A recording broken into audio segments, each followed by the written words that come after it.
So we're going to go ahead and get started right on time because unlike Sean Stapleton, I do not normally go under, but I do cut myself off. The one thing I will point out is this PowerPoint slide deck, it currently is uploaded to my SlideShare account.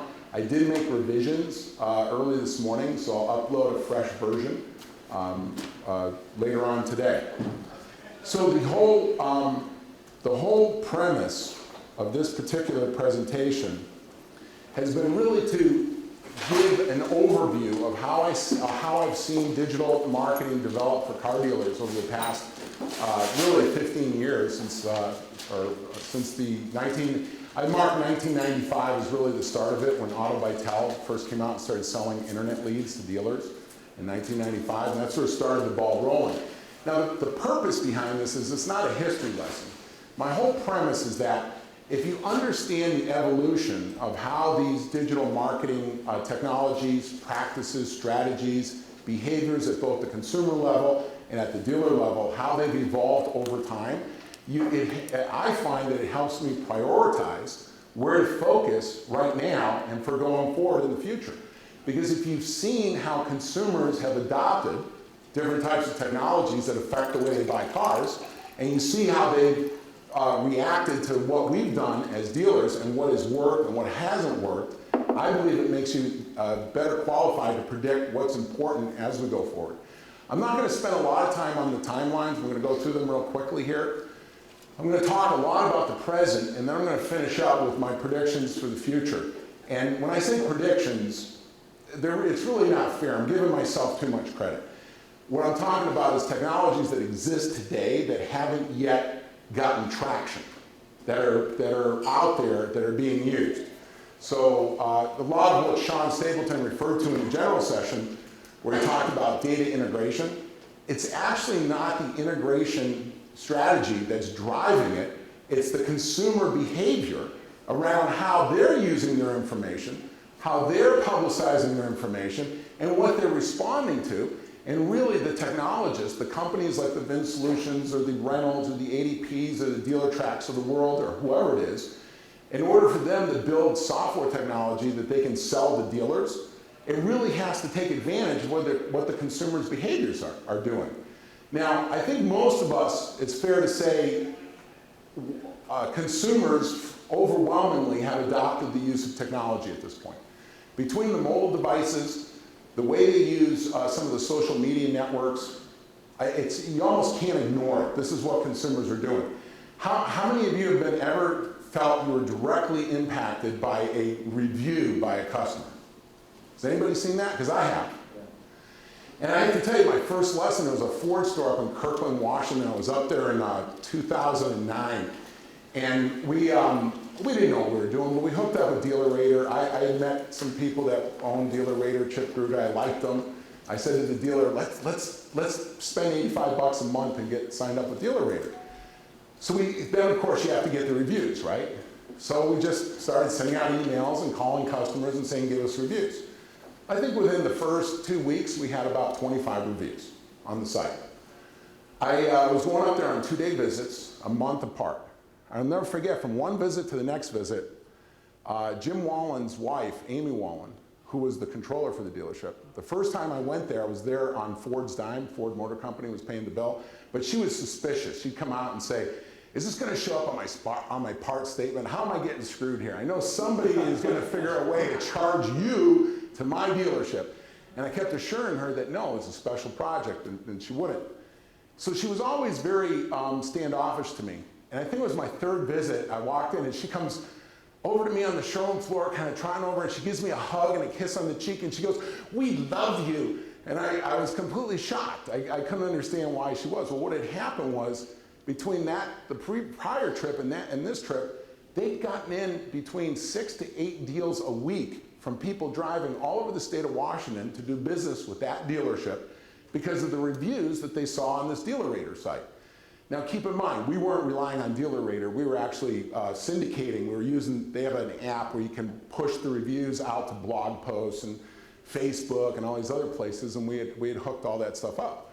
But that was my first real inkling to the financial impact of the proper use of social media. I mean, here I was, I had the controller who never trusted me, and I come back and she's hugging me. And I knew that it was a question of dollars and cents. It was a question of money. So a lot of times when we talk about technology and the evolution that changes in the business, there are many general managers, salespeople, in the dealership that say, I can't be bothered with all that stuff. I just need more ups. If I could just get more traffic into the showroom floor, if you could figure out how to do that, then I'm fine. But don't bother me with all that goofy social crap. The bottom line is, and if you're here at this conference, you probably already realize this, the bottom line is it does affect the bottom line. It is affecting us. And one of the things that's hard to realize is when it works for us, we feel it. When it works against us, we're oblivious to it. You don't know how many people are deciding not to come to your dealership because of negative reviews. You don't know how many people are not coming to your dealership because they saw good things being said about one of your competitors and silence about your store. So the tough part about all this is if you're not handling it properly, chances are you're going to be blissfully ignorant of how much it's hurting you. Now, when it works, you can tell. But when it doesn't work, you can't. And we all know that, I wonder what happened to the projector.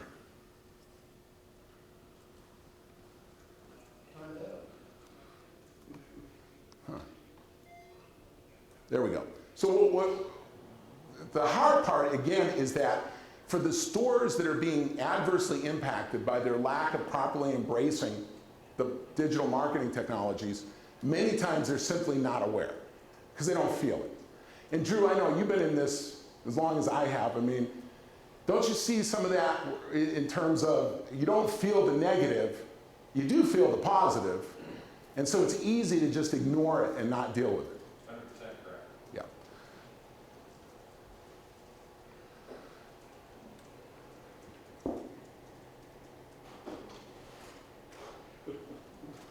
I apologize for the projector issues.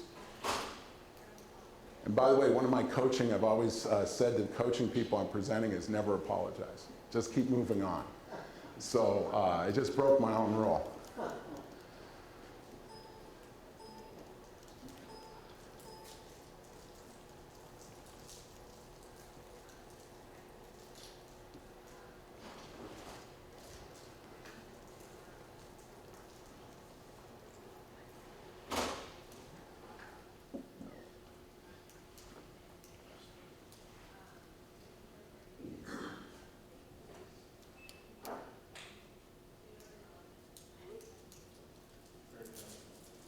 Is it on?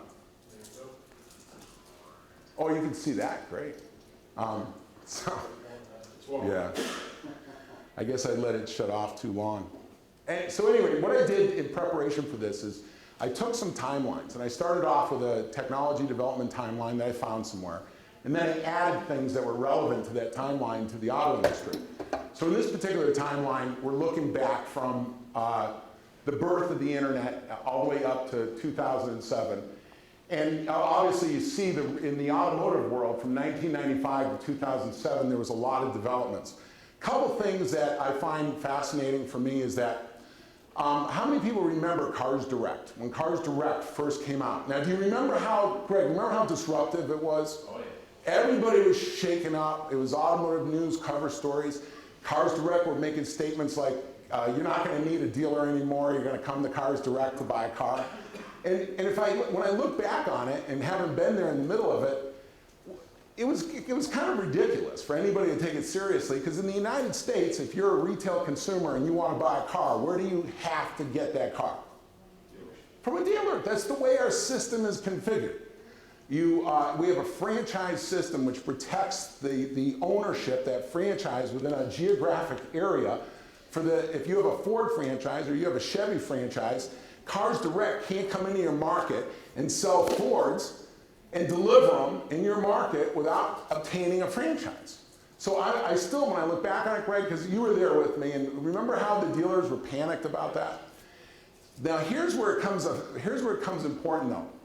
That's what we call disruptive technology. So you get the concept, somebody comes along and it disrupts the existing business model. How disruptive was it? Well, for example, the creation of Ford Direct. Anybody here for the Ford store? Any Ford dealers? So Ford Direct was launched as a direct response to Cars Direct. Because Ford said, well, we want our dealers to have a dealer-controlled organization that's going to be able to retail cars on the internet, because we don't think companies like Cars Direct should be able to sell Fords on the internet. Now, obviously, Ford Direct, and Becky Caldwell, Ford Direct is in the room. Thank you, Becky. Ford Direct obviously has evolved into a lot more from that original mission, but that was the onus, that was the impetus to create Ford Direct. As it led to several other things. So you have the birth of Ford Direct, and then along the way, as this is going on, these blogging started getting popular. Google started getting popular. And this started disrupting a lot of different systems. When I say disrupt, let's think about the world. It's working now. It keeps shutting down. Well, maybe it's because you can do the job yourself. I don't know. At any rate, thank you, Ben. So at any rate, what happens is that with disruptive technologies like this emerging, is typically the disruptive piece does not become the dominant company. It's what it triggers, the series of events that the disruptive technology triggers. Now, if you think about it, anybody here use search engines before Google?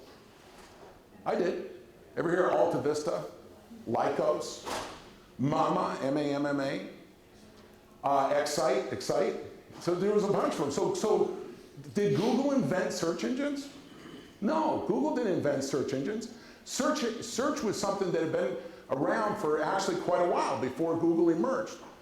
What happened is Google's use of that disruptive technology and their innovation around it in terms of the algorithms that they use to determine what came up as a search result led to its wide adoption by consumers, and it became the dominant player, and it took that market disruption and capitalized on it to become successful. So that's important to understand that. So as we look over from 2000 to 2008 to the present, history of the internet from 2009 to now, there's a lot that's gone on. But the bottom line is, what drives the effects that are important to us as car dealers are what the consumers accept. You know, in 2001, 2002, I worked on some CRM projects at Reynolds & Reynolds. Becky remembers that. We had this thing called contact management. I still suffer brain damage from that deal. But at any rate, we thought we were going to change the world with CRM. Guess who we never checked with? Dealers. No, we checked with dealers. Salesmen. The customers. We went out there and we built CRM based around what we thought dealers would want to do. But guess who we never checked in with? We never paid attention to whether customers gave a rat's ass about what we wanted to do. If you really think about it, any initiative that starts at let's say at the manufacturing level to the retailer level, and the very last thing that's addressed is the consumer, is almost doomed to failure. But let's put that in reverse. What about looking at what the consumers adopt, what the consumer embraces, and then working backwards from there? How do we take what those consumers have adopted or embraced and connect it back to the dealer level to make a stronger relationship between the customer and the dealer? Now, I don't know if you guys picked up on this in Sean's opening address this morning, but there is this concept that if our products become a commodity, it becomes a price issue. Does everybody understand that concept? So if I'm selling, you take a look at the local gravel quarry. If they're selling pea-sized gravel, that's a commodity, right? So if there's 5 quarries in the area and they all have the same pea-sized gravel, the only thing you care about is the cost per ton. Well, cars, obviously, and especially new cars, are essentially the same. If I've got 5 Ford dealers in a metro market, they're all selling pretty much the same Ford. So the question becomes, how do you differentiate? Well, the point that Sean made, which I thought was a very important point, is that One of the ways you differentiate yourself is the way you interact and communicate with the customers.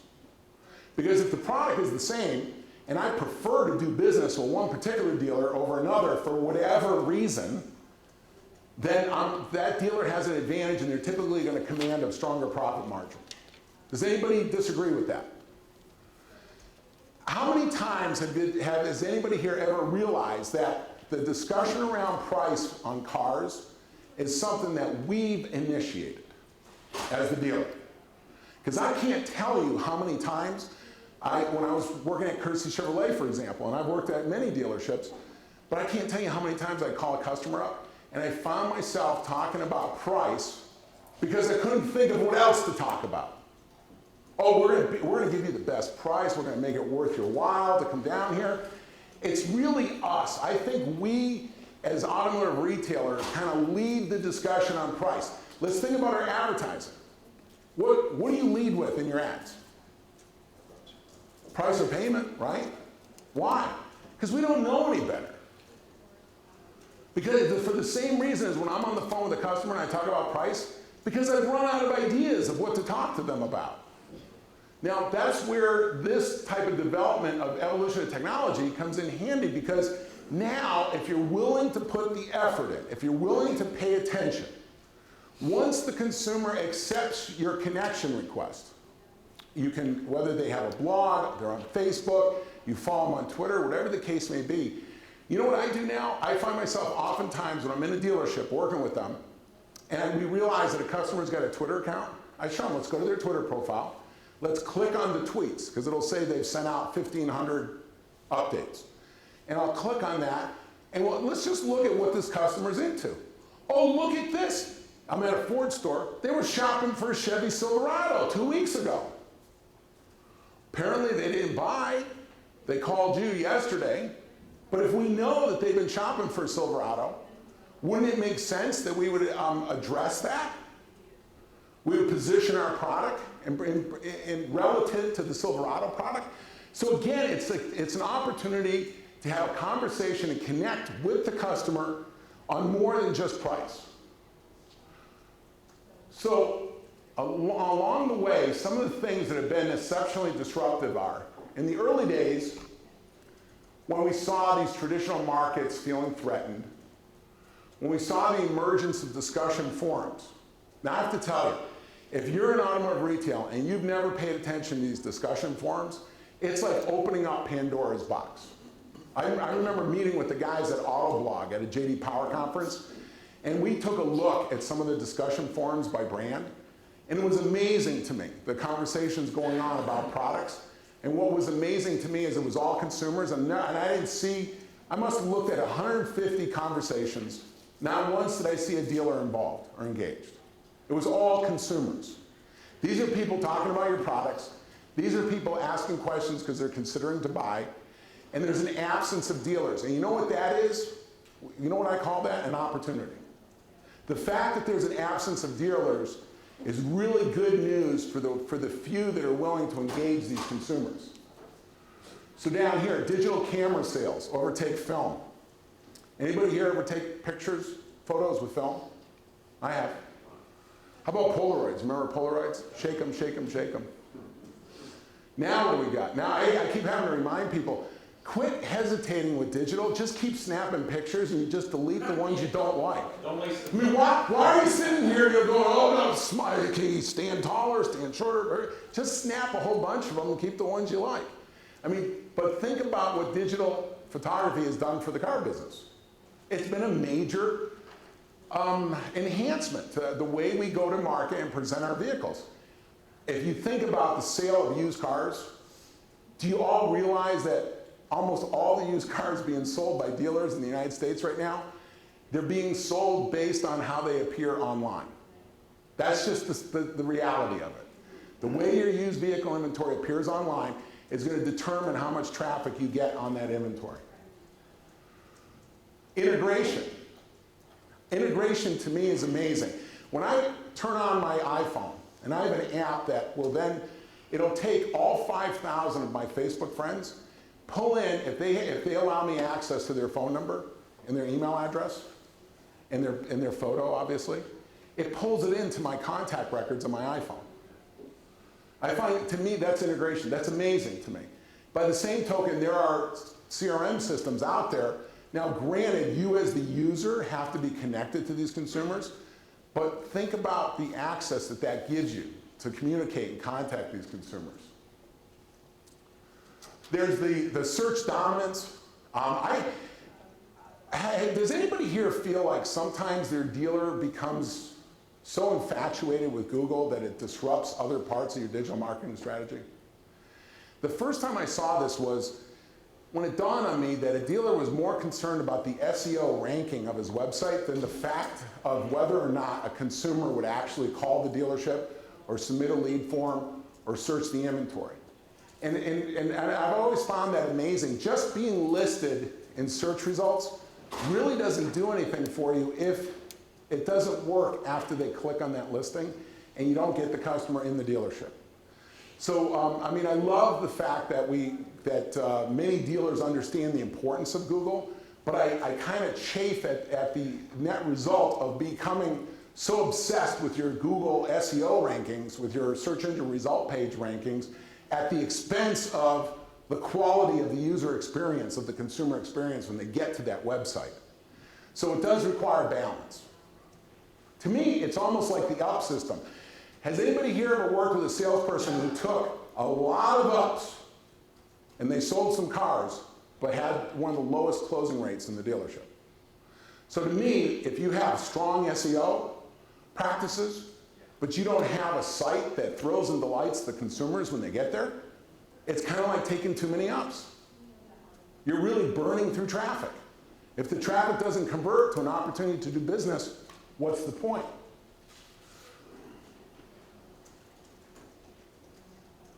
So we got the AdWords. Has anybody here ever used AdWords as a user? Not through a supplier, but yourself. Raise your hands. I want to applaud you. Because in my opinion, one of the most important aspects of digital marketing for any car dealer is you have to have your own Google AdWords account for the dealership, and you have to have at least enough skill to go in there and create an ad campaign on the fly. Now, I've set up ad operations teams for 3 companies that supply dealers, so obviously I believe in the value of having a supplier who's competent that you hire to manage the bulk of your search engine advertising. But I also believe it's critically important as a dealer that you have that account that belongs to the dealership that becomes a very tactical, fast implementation account. So and the reason why I believe that is I'll give you an example. When I'm in dealerships, and you've all seen this, where you find out on the 3rd day of the month what the incentives are for the whole month. You know what I'm talking about, right? Well, in my experience, the first dealer to the market with that information about the incentives oftentimes picks off the first few customers that are going to respond to that type of incentive.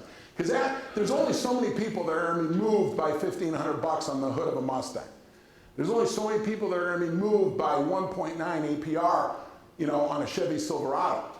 So as a dealer, there's a finite number. The first person to get in front of those customers oftentimes is going to get a bigger share than the dealer who's late to the game. So by having your own Google AdWords, you get to go in there, and you have to have a different account than your supplier uses, so there's not a conflict. I always recommend using different URLs because Google won't let 2 ads for the same URL appear at the same time. But when you do that and you're able to get to market, I can tell you times where I heard an announcement from GM's their satellite system that they use to announce stuff to all the dealers, or at least they used to. And I would immediately go to my desk and start an AdWords campaign, and we would pick up business that represented the first people in the market that were going to be affected by that particular offer. There's 100 reasons why, but every dealer should have basic capabilities when it comes to Google AdWords. Tagging. Anybody here understand what tagging is? Okay, how many of you have ever seen an online ad for AutoCon? Anybody here?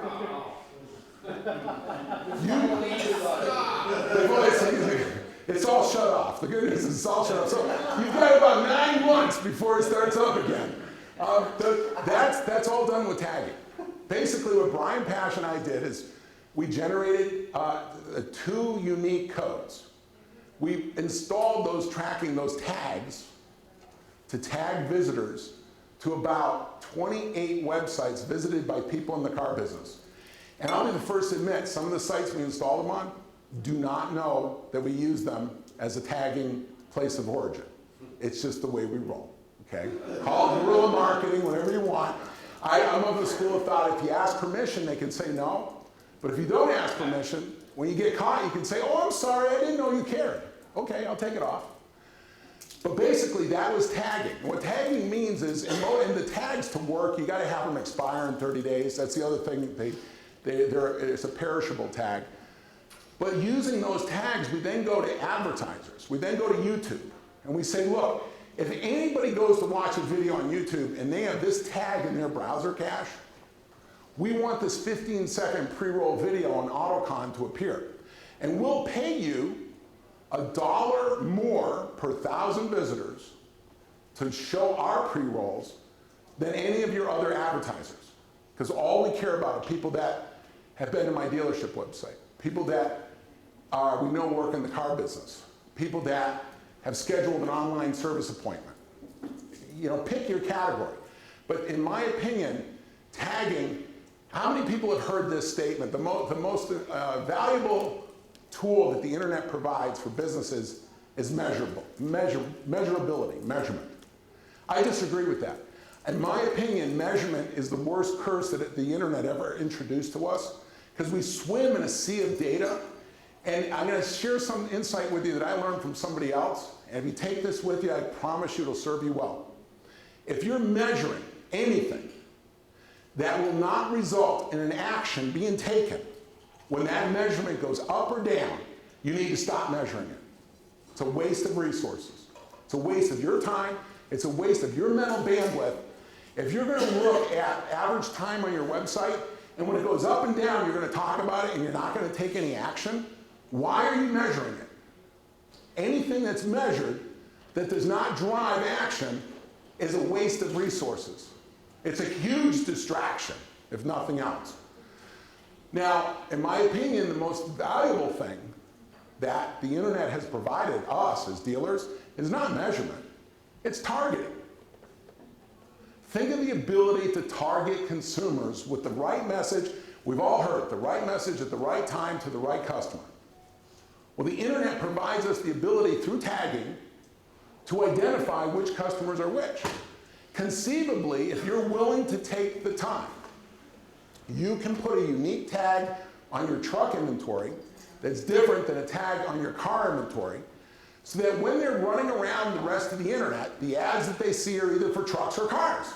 So it's relevant to that particular consumer. Myself, what I like doing is what's called storyboarding. I like to say that they see this ad the first 5 times, and after we hit a frequency limit of 5, this next ad goes into rotation. When they've seen that ad for 5 times, then we go to the third ad. It's called storyboarding. So you tell them through the series of ads popping up in front of the consumer in the use of tagging, you're able to then control the sequence of which ads they see in what order. Tagging is, in my opinion, one of the most significant things that has ever happened relevant to the internet and dwarfs the measurement aspect.